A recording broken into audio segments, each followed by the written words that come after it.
Today, I'm going to show you how to make Chapli Kebab. But before I do that, let me tell you a bit about its history. The word Chapli comes from the Pashtun word Chaprikh, which means to flatten. And one of the earliest records of Chapli Kebab can be traced back to the 18th century, where it was mentioned in a British officer's cookbook. However, the dish has been around for much longer. Now that you know that a little bit about its history, let's get right into making the kebabs.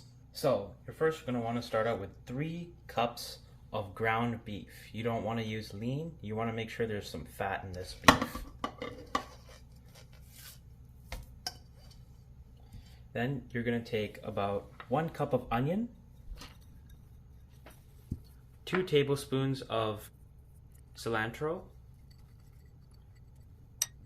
2 tablespoons of mint, and 1 tablespoon of green chilies.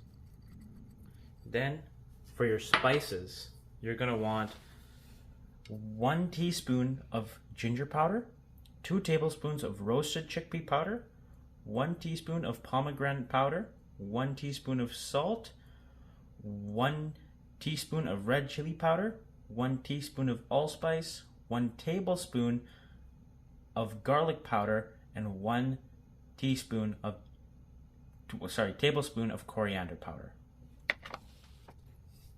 And arguably the most important spice is 2 teaspoons of red chili flakes.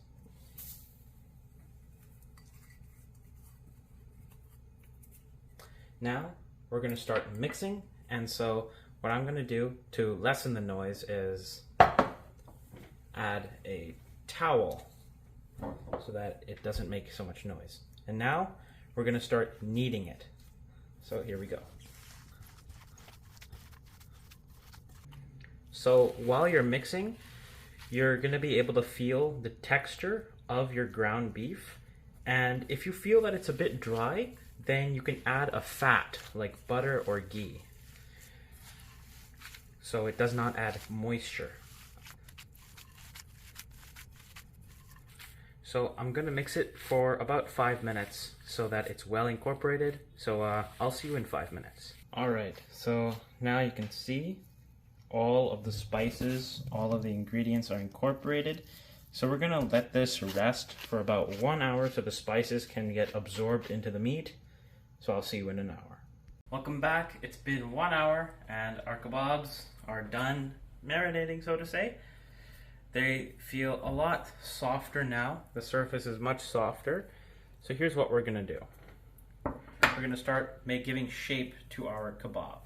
So we're going to make them into balls. So we take our ball and we're going to start squishing it and mixing it together. This allows for our singular patty that we're going to be making to not fall apart in the pan. So we're going to do this for each patty so that each patty can stick to itself. Okay, so now we're going to be making our kebabs into balls. And then you start doing this. Okay, so now that I've done this patty, I'll meet you after I do all the rest. Alright, so now that we have our kebabs, we're going to take our pan, we're going to put it on medium, and the amount of oil you're going to use, you're just going to drizzle like this. And we're going to let it heat up. So the oil seems hot enough, so what I'm just going to add 3 kebabs in here because they need a bit of room to move around.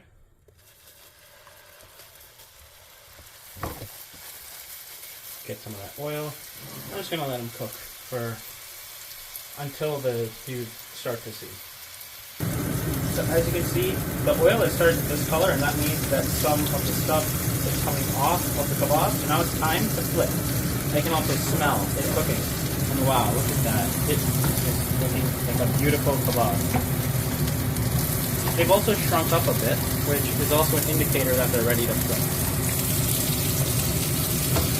Now I'm going to start adding the rest. I'm going to bring the oil to one side and I'm going to start adding the others.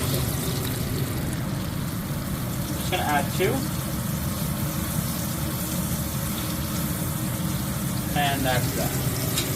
I'm going to grab a plate to put these kebabs in.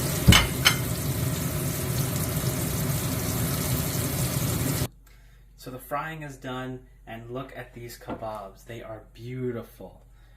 And I can assure you that when you eat these, they are going to they could even be your meal, or they could be a side dish, but these will add so much goodness to your day.